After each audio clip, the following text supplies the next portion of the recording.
So my kids and I have this thing that we like to do where we go on Disney Plus, like if we're trying to find something to watch, and instead of finding something to watch, we just watch trailers forever.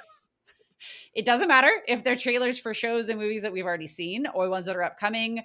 Our favorites are the ones that like really pique our interest, and we will legitimately watch them over and over and over again. And it got me thinking, students look at the way we open lessons and units the same way that my kids and I look at trailers. The gateway activity is basically the trailer for what's to come in the classroom. And if it falls flat, that's the one that we're not going to finish, right? Like we're not going to finish watching that trailer.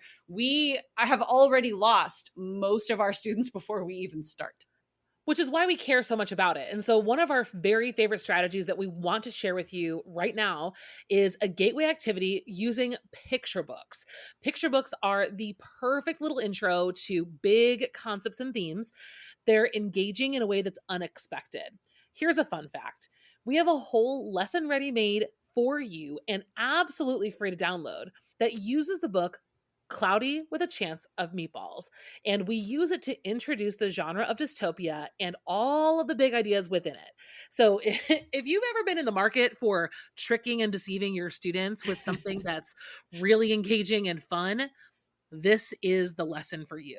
Every single time we use Cloudy with a Chance of Meatballs in the classroom, students are walking away intrigued. They're talking to each other. They're talking out the door about what happened in class. I mean, dreams really do come true. And they're thinking about what's coming the next day.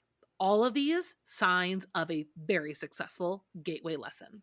And did we mention that the whole lesson is free? You can go and download it right now and come back to it whenever you are ready. Head to the show notes for this episode or go to shop.bravenewteaching.com/cloudy to download this lesson today. We can't wait to see how it works in your classroom. This episode is brought to you by Curriculum Rehab by us, the team here at Brave New Teaching. It is the first and only teacher PD of its kind, a course to help teachers like you by guiding you through creating your own personal framework for curriculum. You make it work for you, your students, and your unique situation because nobody else knows what the kiddos in your classroom need the way that you do. Curriculum Rehab takes all of the resources available to you, all of the lessons, the assessments, the activities, all of the texts, everything that could possibly be there for you, and it helps you organize what you actually need in order to attain your teaching objectives. These are the strategies that Amanda and myself have used in our own classrooms, have developed over very long years of teaching and figuring things out, combined together to create this framework and these strategies that we can guide you through. This course will give you the tools you need for a complete curriculum overhaul or to start from scratch. Wherever you are on that continuum, it does it all for you and with you on your timeline. So start today, do a little bit more in a couple of months, and then pick it up next summer. It's Teacher PD the way it should be on your own time. Head to curriculumrehab.com/course for more information, or just head to the show notes for this episode. We cannot wait to see you there. It's finally time to take control of what goes on in your own classroom and create the curriculum of your dreams. All right, let's get back into the show. Well, hello and welcome back to Brave New Teaching. Hello, Amanda. Hi, I have to get used to doing this on camera. I know, on camera. Because we always make faces at each other when we record. And now I'm like, oh my gosh, now everyone else is going to see my faces. Let's give the people what they want. But nobody asked for that though. So I don't know if that's what they want. I mean, just, we don't know. We don't know. Leave us a comment. Do you want more faces? Is that what YouTubers say? Yeah, comment down below. Should we make more faces at each other? Listen, friends, we moved this little podcast situation to YouTube to open up for other audiences who are consuming content that way. We know that some of you are, tried and true podcast fans. Hey, welcome back. Love to have you. We will continue this way. Also know that I got my social media start on YouTube, and Amanda keeps yelling at me to make more YouTube videos. So I was like, great, you're coming with me. And here we are. And what I like about this is it's now those of you who are watching get to like sit with us. Like this is just what we do. Like I sit in this little shed out in my backyard and sweat my face off because it is hot. And Amanda sits in her beautiful aesthetic living room with her usually I don't though. Usually I have a really messy bun and I'm like the Lord above is like shining behind me with a big obnoxious light and it's really hard to see my face. Look at your pretty books. It's so nice. I do love my pretty books. They're great. And then my couch is here. I have a kind of awkwardly shaped house, which is why this has been difficult in the past. No, you're doing great, sweetie. Well, and I was kind of being dumb before about the comments, but like there's still no way to comment on a podcast episode. Like I do wish you could listen and like there was like a comment feature like with YouTube. I know. Like why is there not like a literal description box with comments on podcasting? I would love to chit chat, but you can do it here. So the closest we get on a podcast is somebody telling me that I'm so annoying because I interrupt you too much and leaving us a full-blown Marie, that review is like a year and a half old. I know, but it keeps coming up to the top and I find it funny because anybody that knows me knows that I literally can't help myself. Like it's an ADHD trait. It is we both have it. La, la, la, la. Hey, don't guess what sweat we get to talk about today? Books. Books. Friends, welcome back to part 3 of our Dystopia series. I'm more than 3 minutes into recording and finally telling you what we're actually talking about today. Oh, Amanda's being all like mysterious. She's not going to show you the spine. She's just going to show you that it has pages. Her books have pages. They do. She's got books. I've got a book and some video, actually, texts, because I believe that text is anything that can be consumed in order to explore curriculum. What? I don't even know what I'm saying. Okay. Listen, if you haven't seen the first 2 parts or listened to the first 2 parts of this series, you might want to, take a look at this episode and then go back. The order of these ones aren't super crazy, but we're just excited to give you some new ideas. Because we don't have 6 days, we will also have a big lengthy list. We're up to like more than 25 now. So we're just going to call it 25 plus texts that you should have that are in your dystopia unit or in your dystopia realm, really, as a teacher. I tried to focus a lot with my list on younger grades, like middle grades, maybe even upper elementary. And Amanda has quite the stack of books, as you said. I have a huge mix. I have a huge mix. So I'm excited to get into it and just basically talk about some ideas we have for them and where we would go with it. Yeah, the goal of this series, again, if this is your first episode joining us, we're just trying to refresh our conversation about dystopia. And that means refreshing our list of books because absolutely there are tried and trues that are so good because they're so good. But if you're especially doing like lit circles or choice novels and you need just some fresh new voices and to diversify your offerings, that's the focus of this episode. But if you're looking more to kind of like restructure, that's going to be more like that first and second episode in this series. So follow that journey wherever you need to be. And always head to the show notes, head to the description box. We have so many different things. If this is like, oh yeah, you know what? I do want to start teaching dystopia, or, oh, I do teach dystopia and I want to change up the way that I do it, or I want to support the things that I'm already doing. We have a very thorough workshop with so many resources and materials that are ready to go student facing for you. Also ready to just like help you plan out a very solid unit or supplement what you already have. So we've got things linked all over the place. We want to help you out. We also have like a lot of dystopia episodes from years past on the podcast. So, okay. You know what it's time for though right now, Amanda? Do you know what it's time for? Do you? Yes. Yeah. Cue the music. You're listening to Brave New Teaching, and we are so much more than a podcast. We give teachers the inspiration, support, and tools to challenge the status quo. I'm Amanda, and I'm a former English teacher from Illinois. And I'm Marie, and I'm a high school teacher from Southern California. Join us after the show and happy hour to extend your BNT experience with instant access to our resources, workshops, and courses. Visit shop.bravenewteaching.com/happy hour to join us today. We're so glad you're here. Enjoy the show.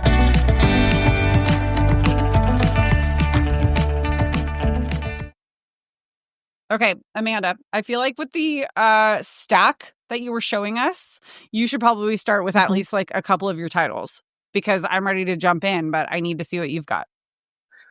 Show me yours. Okay, so here's the thing. I'll show you mine.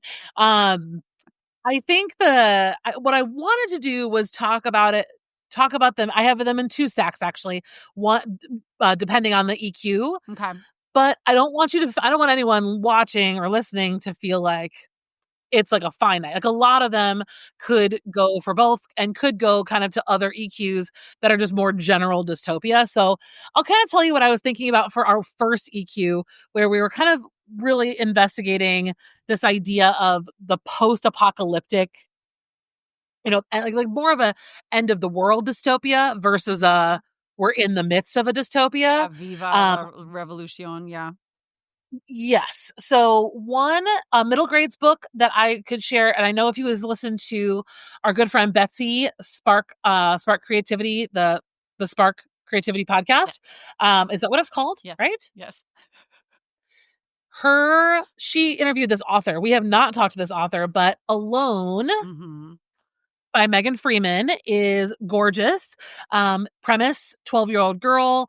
And it's a lot more. The world's not necessarily over, but it is kind of about this like life as we know it has ended. We're in this kind of survival mindset / should we be rebuilding? And how does she function on her own? There is a sequel that I haven't read that I think gives more insight into the collapse and then like the things are being restructured. So what's really cool about Alone is the protagonist is 12. So if you are looking for something younger, that's great. Her little sidekick is a dog, the neighbor's dog. And so she and the dog are surviving together. So but Alone, it's great. 12-year-old protagonist. So if you're looking for someone or a protagonist that's younger, that was always a complaint we were hearing from people was, I need more middle grades. This one's great, but it's definitely not like pure dystopia. It's more survival. It's also a novel in verse. Ooh, I like that. So it can also work great in a novel and verse unit separately. But anyway, that's a great one to think about for End of the World. Another End of the World one is amazing. This one is How High We Go in the Dark. It's a collection of short stories. Again, something different. You could use the whole thing. You could use parts. Some of the stories are very far down the sci-fi route, but some of them are very apocalyptic and survival-y. They're really good. This is a great read, period. The author is a Japanese American writer. And so you're just gonna get a lot of perspective. It's set in 2030, which is right near future, very near future. Not too far. There is a pandemic, right? There's kind of this, there's research being done in the Arctic Circle. And then all of the kind of short stories are from people experiencing a similar, right, end of the world scenario, but from all around the world. So you're getting a lot of things out of just one book for that. Really loved it. Next option to think about would be The Last Bookstore on Earth. I liked this book. I thought it was a little slow. Yeah. It's not action packed. I remember it being hard to get into, but then once you're in, you're in.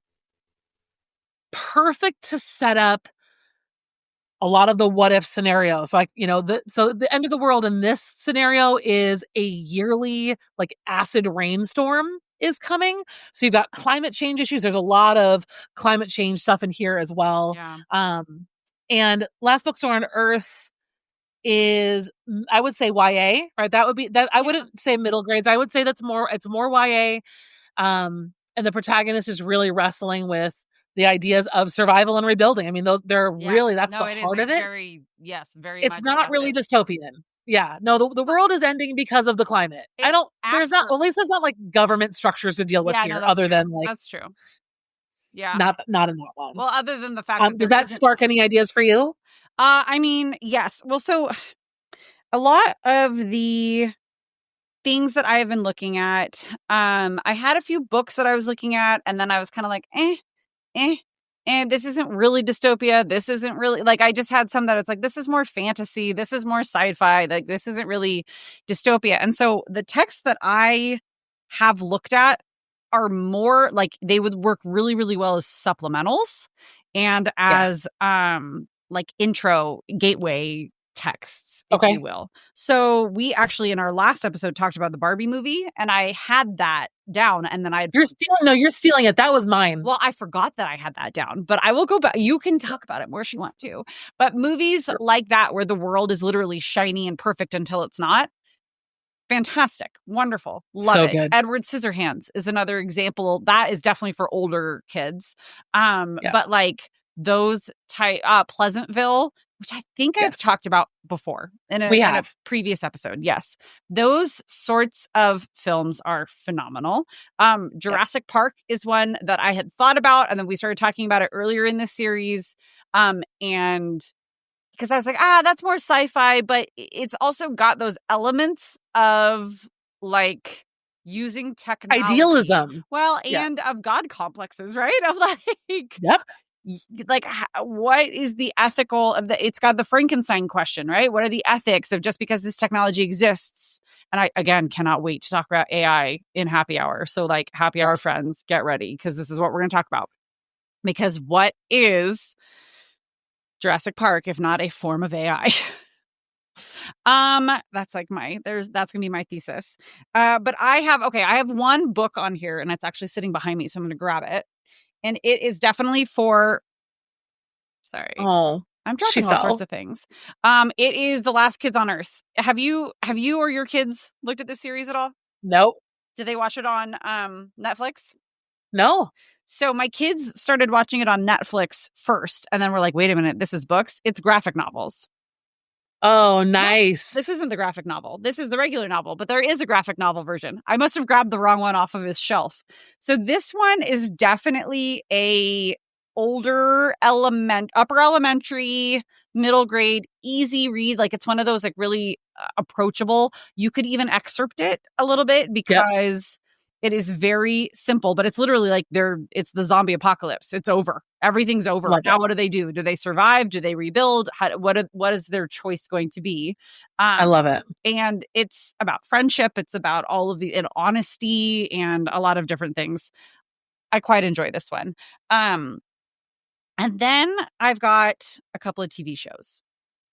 Okay. And then I want to hear the rest of yours. And then I have 4 more actually. Okay. So. Let's hear 2 of yours, and then we'll go to mine, and then we'll go to yours. We'll go back and forth, back and forth.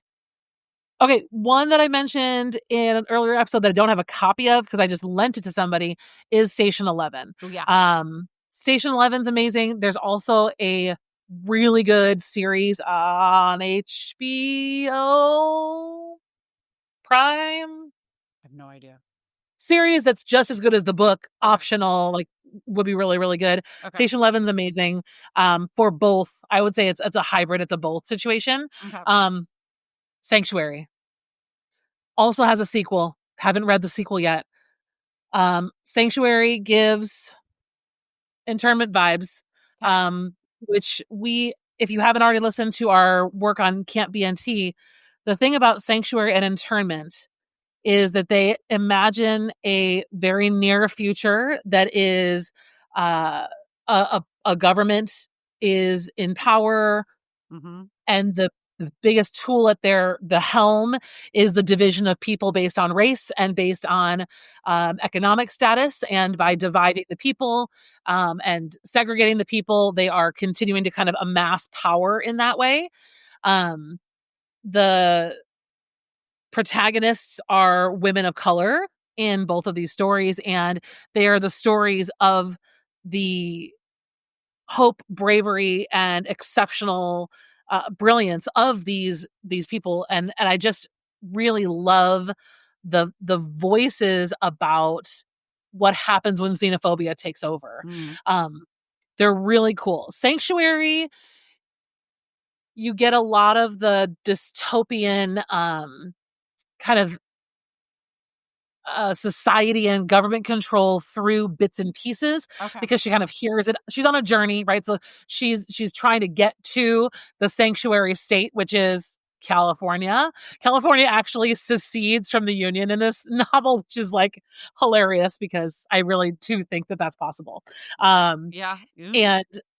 And so like it's kind of cool that like you're with her in real time, experiencing the collapse, not the collapse, like the way that power is right? Like coming to be. Yeah. She's on a train, she's walking, she's hiking. It's just this long journey. So you also get a journey novel here as well, like a hero's journey. And then Internment, I think same, right? Like she's only Yeah. hearing and she's experiencing this, like the camp that she's been put in, but getting bits and pieces about Very the much like a way the kid. government works. Like a kid experiences the world, right? Like it's very age like specific to that Which I experience. feel like is a very, very different from some like with like Fahrenheit and Hunger Games we talked about a lot. Right. You've got the omniscient narrator that knows everything and tells you a lot more about the system. Here you're really getting it from their eyes, and it's beautiful. Yeah.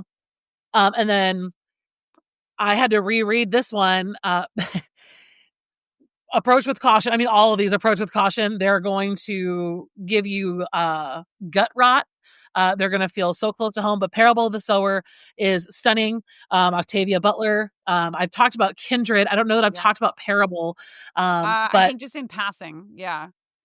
when global climate change and economic crises lead to social chaos in the early 2020s, California becomes full of danger from pervasive water shortage to massive vagabonds who will do anything to live and see another day. The protagonist is a 15-year-old, and she lives inside a gated community. And right, so like you're there. Published in, right, so you're going to get 1993. Yeah. 93. Is that right? I mean, it sounds right. Yeah. It was within my lifetime, but I was very young. Yeah. Right. So that being like the fun part of how did they know in 1993 what the 2020s were going to be going to be like? Well, and this is challenge. This is an upper high school read. I don't know. For sure. Yeah. Yeah, it's tough, and it could be or a good option for a choice if you have a pretty avid reader and you're not doing an honors class or an AP class. I think an avid reader would like this, no matter how good they are at reading. It's and I would definitely say someone who's read Dystopia before. Sorry, was that? Yeah, they need to be a little bit experienced. Yes, I think an avid reader is a great way to put it. Yeah. But that's my big list. And then I have a couple other like suggestions, but I think those are probably going to end up on our list in the show notes. Yeah. Well, I've got 2 TV shows. One is okay. I've talked before about Lost on here because when I've taught Lord of the Flies, I paired Lost with it. It's great. Another J.J. Abrams show called Fringe. Is that JJ? Wait, did I just lie? Hold on. Let's look this up and make sure I'm not lying. Google. I'm on it, girl. So, well, anyways, Fringe came out in 2008. It is now available on, hold on. Okay. Are you JJ Abrams? Am I just full of it? JJ did a lot all at once. I know, it's possible. Right? I think I just assumed it was him, but let's see. Awards overview.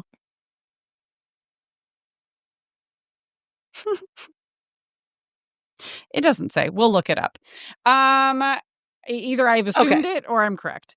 But anyway, you keep talking and I'll look. Okay, you do that. So Fringe is about, I mean, it's pretty sci-fi, but it's also got some dystopian elements. So I think it would be a great exercise in, is it sci-fi? Is it dystopia? Because I think that that's something that kids really can get confused. That's something that adults get confused. I think it's a great place to go with, like, it's all about like government control. It's this FBI agent, Olivia Dunham, is on the scene, and she is really like investigating all of these like weird happenings, right? And it's all of this like fringe science. And so I can't remember his name. Walter Bishop is the name of the scientist, and then it's his son, who is played by Joshua Jackson, the one and only Pacey from Dawson's Creek. Okay. So like, let's just talk about how good this was anyways. I was already primed to love this show, and then it was really good.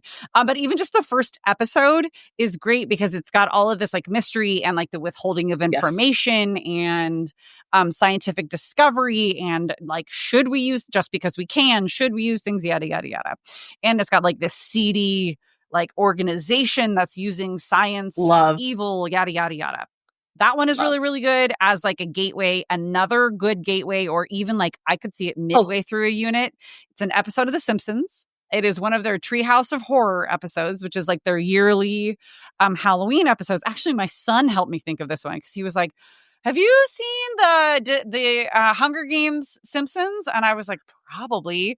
Anyways, it is episode 4 from season 28. It is Treehouse 27 is what it's called. And they have them in like 3 parts, or like 3 little I love it. interludes or whatever. And this one's called Dry Hard, and it's all about a drought. And it's about the control of water, and there's a Hunger Games that happens where all of the kids have to fight and yada yada yada. And so it does the satire in the way that only The Simpsons can. Well, there's another one, I can't remember what episode it is, but where Homer doesn't vote, but it came out in 2020, and I do think that it's probably a little too on the nose for American schools to do right now. But this one is 2016, and it's a Hunger Games parody. Love it. But it's also very poignant. And so I think it would be a great access point for a lot of kids who might just be looking for, I don't know, levity with also some like really cutting commentary at the same time. Yes. Yeah, that's what I got. Let's I have let's more, circle, but that's what I got for the moment. Well, of course you do. So circling back, J.J. Abrams, correct. Oh, yay. Look at me. Okay.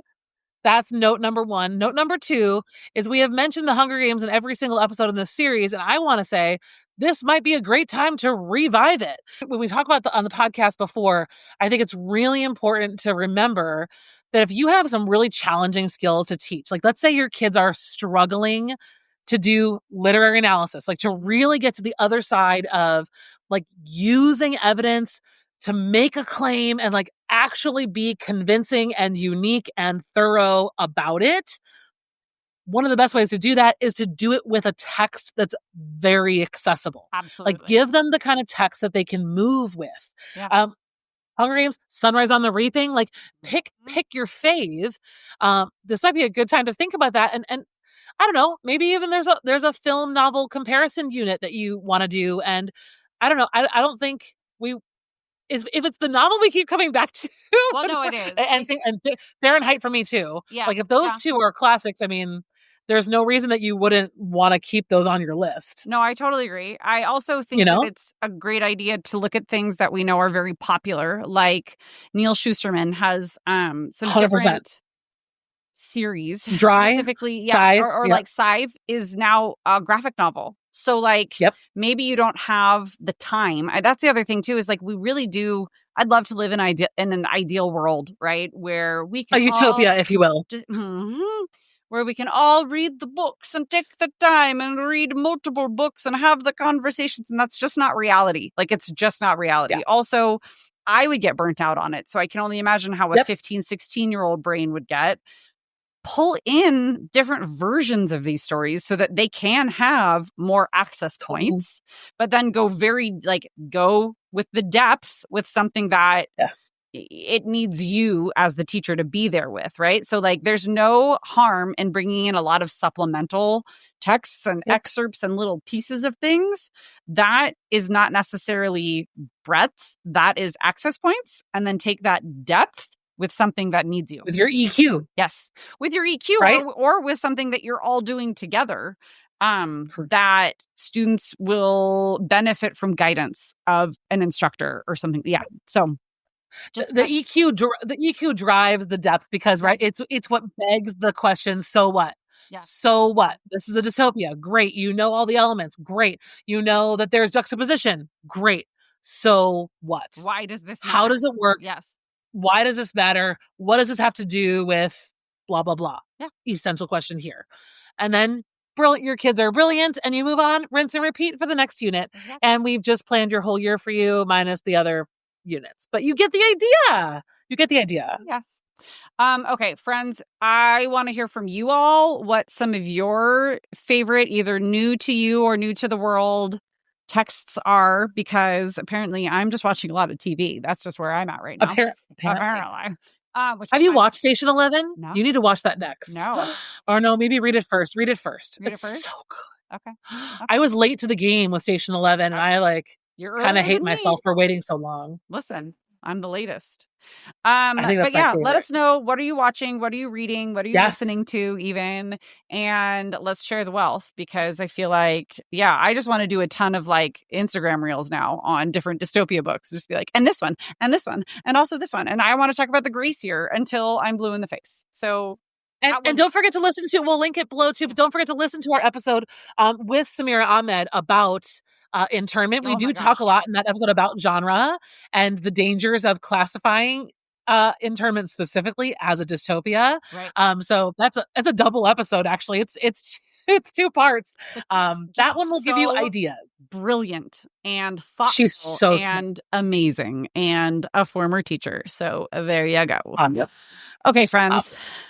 We hope you're having a wonderful week at school, in the world. Apparently, that's what I say now. Have a wonderful week at school. Thank you so much for joining us. Let us know what you are reading, watching, listening to. If you have not already taken a look at the first 2 episodes in this miniseries, make sure you do that. And I really hope you join us in Happy Hour, because this is what we're going to be talking about for a minute anyways. Make sure you subscribe and get this podcast through video on a weekly basis, and make sure that you could go back and catch up. We are spending some time putting all of our content into different playlists so that it's easier to get what you need, because we know that we can talk a lot. We know that there are many of you out there who are hungry for what we're talking about. How do we know? Because we're you. That's why we started this. And now we need to make it where a teacher with a teacher's life and schedule can actually get the things that they need. So head to the show notes, head to bravenewteaching.com and take a look at what we've gotten started on. There is more to come, and we cannot wait to show it all to you. But for now, thank you so much for joining us, and we will see you next time. Bye. Bye.